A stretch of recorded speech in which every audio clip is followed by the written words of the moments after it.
usura ed estorsione con metodo mafioso e sequestro di una villa da 2 milioni di euro nella laguna di Venezia. In Veneto torna l'incubo 'ndrangheta. Aumento esponenziale di luce e gas e una stangata per imprese e famiglie. Il presidente di Confindustria Venezia, Vincenzo Marinese, chiede di intervenire sulle accise. Intimidazione agli operatori sanitari nei punti tampone percorribili in auto. L'ULSS 3 Serenissima da domani chiude l'accesso a chi è senza prenotazione e agli utenti di altre aziende sanitarie. Pandemia in corso su asili nido e materne nel veneziano, 36 sezioni su 100 sono a casa, i casi di quarantena esplosi nel weekend. Continua la polemica tra sindacati e comune sul personale. Evitare tutti i contatti, il presidente del Consiglio regionale Ciambetti in modalità quirinale per evitare contagi in vista dell'elezione del capo dello Stato. Negativizzato il capogruppo PD Possanai. I lavori del cantiere per la nuova viabilità tra Venezia e Mestre davanti al Vega sono in anticipo, avviati a luglio 2020, termineranno entro la fine dell'anno. La presidenza della Federazione delle Capitali e delle Città Europee dello Sport ha accolto la candidatura di Jesolo a Città Europea dello Sport per il 2025. Ben ritrovati con l'edizione di Venezia dei nostri telegiornali. 4 arresti per usura ed estorsione con metodo mafioso e sequestro di una villa da 2 milioni di euro in laguna di Venezia. In Veneto torna l'incubo 'ndrangheta. Le vittime sono imprenditori in difficoltà economica. Noi abbiamo necessità che gli imprenditori, che coloro che hanno problemi, coloro che sono avvicinati dalla criminalità organizzata parlino, siano disponibili a individuare e a consentire delle indagini. I processi li stiamo facendo, i processi stanno portando anche a condanne importanti a Verona, a Padova e a Venezia. L'appello del procuratore della Repubblica di Venezia Bruno Cherchi segue i 4 arresti, 3 in carcere e 1 ai domiciliari, con l'accusa di estorsione e usura in concorso col metodo mafioso, che chiamano ancora una volta in causa l'organizzazione 'ndranghetista Grande Aracri e il cosiddetto gruppo bolognino. Un'indagine che a Venezia aveva già portato a 116 anni complessivi di condanna per più di 30 indagati processati con rito abbreviato, e a Padova a 77 anni di carcere per il gruppo di testa dell'organizzazione composto da 7 persone. Nell'operazione di Carabinieri e Finanza anche diverse perquisizioni nelle province di Venezia, Treviso, Padova e Vicenza.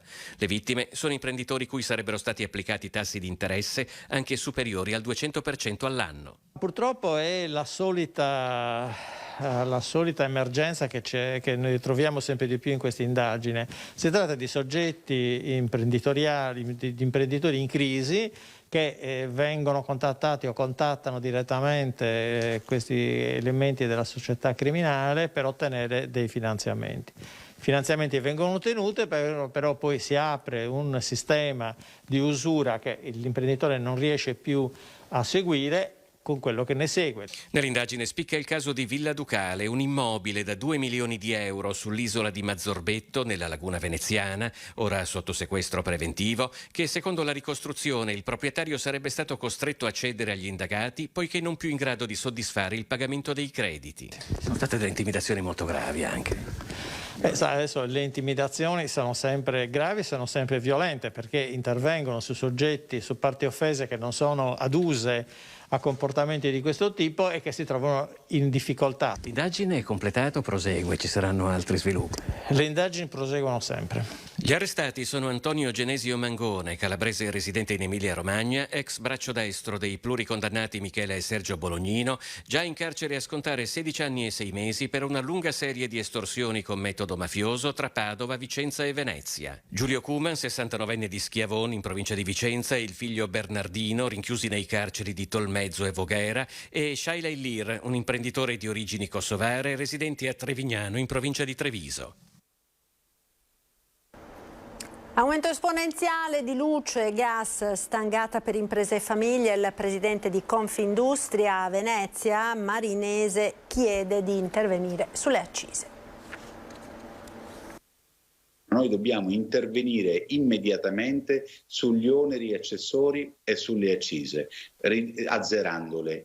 Per un sistema economico che comunque presentava più di una fragilità già prima dell'avvento della pandemia, ma che si stava rimettendo in piedi dopo i difficili mesi di lockdown, l'aumento esponenziale di luce e gas rappresenta un'autentica mazzata di cui bisogna assolutamente limitare i danni. Per le imprese ci sarà un aumento di 28 miliardi di euro sul consumo dell'energia, che nel 2019 era di 9 miliardi. Perciò capiamo che parliamo di numeri impressionanti che inevitabilmente graveranno sulla produzione, avranno un'implicazione diretta sulla produzione, ma avranno anche un'implicazione diretta sui conti delle famiglie, che una famiglia nel prossimo bimestre rischierà di pagare circa l'80% in più. Secondo il presidente di Confindustria Venezia, Vincenzo Marinese, sarebbe necessario anche da un lato rendere l'Italia più indipendente dalle forniture estere di gas, dall'altro creare in Europa un grande centro d'acquisto. Intanto sul fronte diffusione del virus, le aziende vivono una situazione che riflette quella del paese. I contagi stanno aumentando, lo vediamo in maniera vertiginosa, però dobbiamo dire che per i vaccinati questo si traduce in un'influenza e poco di meno. Lo dimostrano i dati. Io stesso ho avuto a dicembre il Covid, ho contratto il Covid e in una settimana mi sono negativizzato. E continuiamo a parlare di Covid perché nella giornata del record veneto dei contagi, l'avete sentito oggi oltre 25.000, l'ULSS Tre Serenissima da domani chiude l'accesso ai punti tampone a chi è senza prenotazione, accesso negato anche agli utenti di altre aziende sanitarie. Dopo le recenti intimidazioni da parte di alcuni utenti sugli operatori sanitari nei punti tampone percorribili in auto, l'ASL Tre Serenissima ha deciso di chiudere da domani l'accesso a chi è senza prenotazione. Lo annuncia il direttore generale Edgardo Contato dopo aver ricevuto la notizia degli ennesimi episodi di aggressione verbale verso medici e infermieri ai punti tampone. Decisione a lungo ponderata dalla direzione, presa in seguito ad alcune segnalazioni. Nelle ultime serate gli operatori hanno dovuto ricorrere alla scorta della sicurezza per la consegna degli esiti. Alcuni utenti in coda hanno preteso con l'intimidazione il proseguimento delle attività oltre l'orario di chiusura nella notte. Altri ancora hanno forzato i percorsi di avvicinamento con la propria auto alla postazione in cui si effettuano i tamponi. L'ASL Tre Serenissima conta che con l'abolizione dell'accesso libero si renderà più regolare la gestione degli utenti, poiché, come accade per le vaccinazioni, le persone giungeranno con appuntamento fissato a un determinato orario. L'azienda sanitaria introduce una seconda stretta. Da domani infatti non sarà più concesso l'accesso nei 22 punti tampone veneziani agli utenti di altre aziende sanitarie. È già attivo il servizio di autoprenotazione. L'utente stesso potrà scegliere sede e orario e prenotare la prestazione, sempre a partire dall'impegnativa del medico di medicina generale o del SISP. E crescono i casi di positività su asili nido e materne del veneziano. Pensate, 36 sezioni su 100 sono a casa. Nelle 45 scuole comunali di Venezia, che contano circa un centinaio di sezioni, a oggi, martedì 17, abbiamo 36 sezioni a casa in quarantena. In netto aumento i contagi negli asili nido e nelle materne nel veneziano. I casi in quarantena sono esplosi nel weekend. Chiaramente non è un momento piacevole, ma un momento assolutamente in linea per quanto riguarda la percentuale delle chiusure e delle assenze. La corsa del virus estrema presidi e insegnanti, burocrazia e caccia ai supplenti non semplificano la situazione, con insegnanti di classi in quarantena chiamati a sostituire colleghi positivi, operazione che non trova il consenso del segretario regionale della funzione pubblica UIL Mario Ragno, che non esclude di rivolgersi anche all'autorità giudiziaria per il riscontro di eventuali violazioni penali sul rischio contagio che l'attuale gestione del personale nei nidi del Comune di Venezia potrebbe comportare, in contrasto con i protocolli nazionali e regionali che prevedono la formazione di nuclei educativi stabili, vale a dire gruppi chiusi di bambini e personale senza contatto tra loro, per limitare i danni di un'eventuale positività. La UIL è pronta a dichiarare lo sciopero congiuntamente con la CGIL. L'assessore Besio vuole chiarire. La norma oggi ci legittima a mantenere le maestre in servizio ed è allucinante quel racconto per cui sarebbero le maestre untrici dei servizi quando parliamo di personale plurivaccinato in ambiente costantemente sanificati sotto i protocolli rigidissimi dell'ASL che abbiamo sempre applicato. Io direi che è stato ormai sdoganato l'ambiente scuola dall'essere un ambiente non sicuro. L'ambiente scuola è uno degli ambienti più sicuri e da genitore voglio rassicurare i genitori. Elezione del Capo dello Stato, evitare i contatti e tutte le occasioni che potrebbero favorire il contagio. Roberto Ciambetti, presidente del Consiglio regionale del Veneto e grande elettore, è entrato in modalità quirinale, per così dire, proprio per evitare che un'eventuale positività possa precludergli il voto per l'elezione del Capo dello Stato. Intanto si è negativizzato il capogruppo del PD, Possamai, che potrà quindi andare a Roma lunedì prossimo per la prima votazione. Sto evitando le cene, sto evitando quelle cose che magari fino a 2 o 3 settimane fa erano usuali. Grandi elettori veneti, niente cene, incontri, nemmeno la messa, modalità zero contatti per Roberto Ciambetti in vista della prima votazione lunedì prossimo per eleggere il Capo dello Stato. I contagi volano ed il timore che un'improvvisa positività possa bloccare la partenza c'è. È accaduto la scorsa settimana al capogruppo del PD in regione, Giacomo Possamai, assieme al presidente Zaia, l'altro grande elettore veneto. Risultato positivo proprio il giorno dell'elezione. Oggi Possamai si è negativizzato e quindi può guardare con serenità l'appuntamento del 24 gennaio. La preoccupazione di questi giorni, il fatto di essere stato trovato positivo al Consiglio la scorsa settimana, oggi ha lasciato posto alla soddisfazione, alla gioia di poter rappresentare il Veneto dalla prossima settimana. L'impegno è quello di rappresentare il nostro territorio e l'auspicio è di eleggere un Presidente della Repubblica di cui essere orgogliosi. I lavori in Consiglio regionale non si possono fermare, ma l'accesso all'aula è consentito solo dopo tampone negativo. La nostra attività non può venir meno in questo momento, però sicuramente le occasioni, chiamiamole di contagio o di rapporti troppo amplificati, le sto limitando proprio per essere presente a Roma dal lunedì prossimo. Intanto, nel merito del candidato al Colle, dopo la frase sibillina di Salvini su una sua prossima proposta convincente per tanti, se non per tutti, che sembra dare il ben servito a Berlusconi, in Veneto si guarda al Quirinale con un occhio rivolto a Venezia. Se lunedì 24 non ci sarà una votazione chiamiamola risolutiva, si lavorerà comunque anche nei giorni successivi per trovare, io mi auguro, una figura sia Berlusconi o sia qualcun altro che possa far bene al sistema paese, possa far bene, io mi auguro, al regionalismo italiano e anche alle richieste di autonomia che partono dal Veneto. Proseguono senza sosta i lavori del cantiere per la nuova viabilità davanti al Vega. Lavori avviati nel luglio 2020 termineranno entro la fine dell'anno. Siamo a buon punto, ieri abbiamo dato la buona notizia al Consiglio Comunale che riusciremo anzi a concludere i lavori per dicembre 2022, cioè entro fine anno.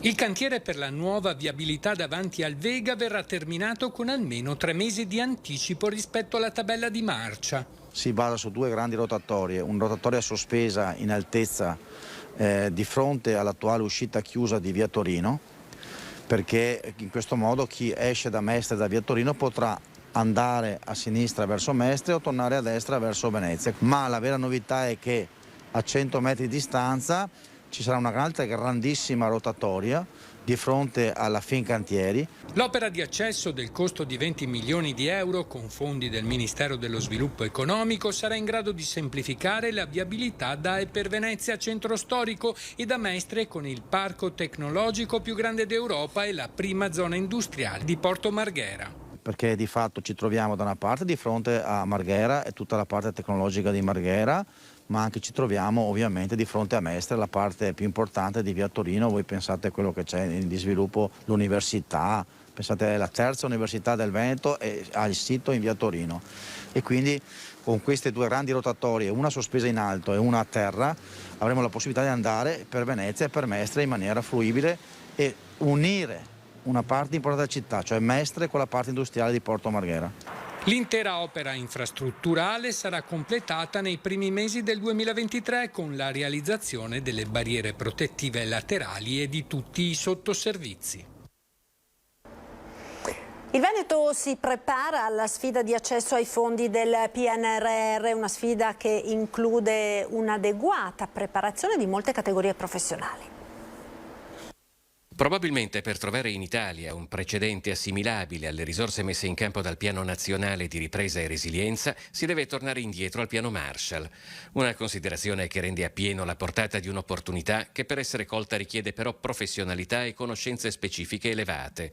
Per questo a Mestre l'Ordine degli Ingegneri di Venezia ha avviato un progetto per ora unico nel panorama del Nord-Est. Formare i professionisti affinché quello che solitamente non riusciamo a fare, cioè realizzare le opere in tempi molto brevi, finalmente si riesca a fare. Ingegneri, architetti, geometri, ma anche altri avvocati, commercialisti, consulenti del lavoro, riguarda tutto il mondo delle professioni. Le figure coinvolte sono molteplici, poiché viene affrontata la complessità delle opere a 360 gradi, anche di quelle complementari che si andranno a realizzare nei territori. La Regione ha steso i primi obiettivi e le azioni principali su cui dovrà investire.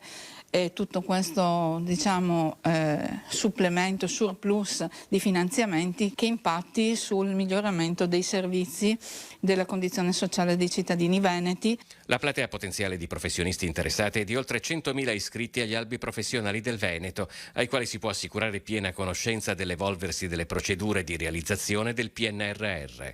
Con la coscienza che in un paese a volte schiacciato da lungaggini e burocrazia di vario genere, stavolta bisogna fare presto. A livello governativo i passaggi sono stati fatti anche abbastanza velocemente, alcuni dicono troppo velocemente, però se questi sono i tempi che ci ha dato l'Europa, bisogna essere assolutamente ottimisti, quindi noi ingegneri dobbiamo metterci al servizio di queste procedure e di cercare di fare il meglio possibile. Con il progetto del Comune Bimbi in Acqua, 137 bambini con disabilità sono riusciti ad andare in piscina nel corso del 2021. L'assessorato comunale alla coesione sociale è riuscito a coinvolgere, a netto dei mesi di chiusura degli impianti a causa della pandemia, l'accoglienza di 137 minori con disabilità in 2 piscine nel territorio di Venezia. Hanno aderito all'iniziativa e collaborano da tempo fra loro la Polisportiva Terraglio e la piscina di Sant'Alvise in centro storico. Bambini con disabilità possono così effettuare attività di acquaticità, motricità in acqua, utilissime per la riabilitazione ma anche per l'inclusione nel percorso di autonomia. Una bella collaborazione tra un'eccellenza del territorio, la Polisportiva Terraglio e il Comune di Venezia nell'ambito delle politiche sociali, che sostiene e appunto implementa questo tipo di attività finalizzate alla riabilitazione ma anche all'inclusione sociale. Si prevede per il 2022 un aumento importante dei numeri, e sia in termini di prestazioni che anche in numeri effettivi di accessi. Il progetto ha avuto un grosso successo e di questo le famiglie sono veramente soddisfatte. La presidenza di Access Italia, la Federazione delle Capitali delle Città Europee dello Sport, ha accolto la candidatura di Jesolo a Città Europea dello Sport per l'anno 2025. Ora il Comune dovrà redigere un approfondito e dettagliato dossier cui seguirà una visita di 3 giorni della Commissione entro il settembre 2023. Essere riconosciuta quale European Città of Sport consentirebbe a Jesolo di diventare il nuovo centro europeo per i più importanti eventi sportivi nel corso dell'anno, attirando atleti da tutto il mondo e ottenendo grande visibilità con le relative ricadute in termini turistici. Era questa l'ultima notizia. Grazie per essere stati con noi a seguire le notizie da Venezia e provincia. Vi lascio come sempre con le previsioni del tempo per la giornata di domani. Arrivederci. Il meteo.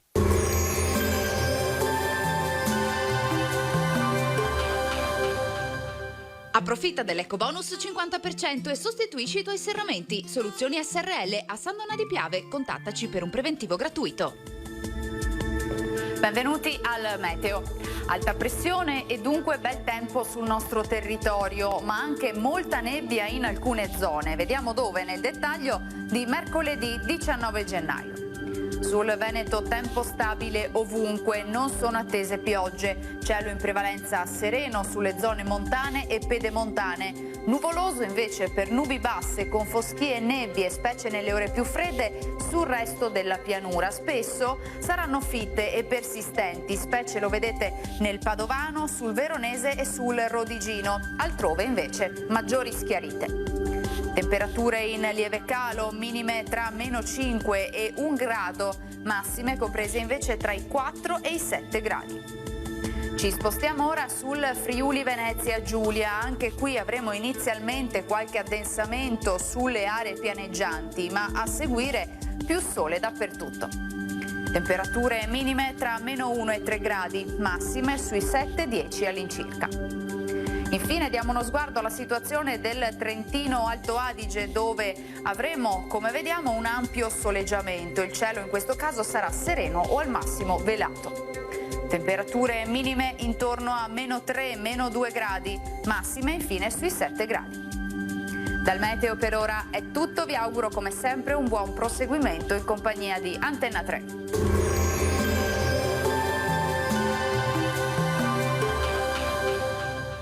Approfitta dell'ecobonus 50% e sostituisci i tuoi serramenti. Soluzioni SRL a San Donà di Piave. Contattaci per un preventivo gratuito.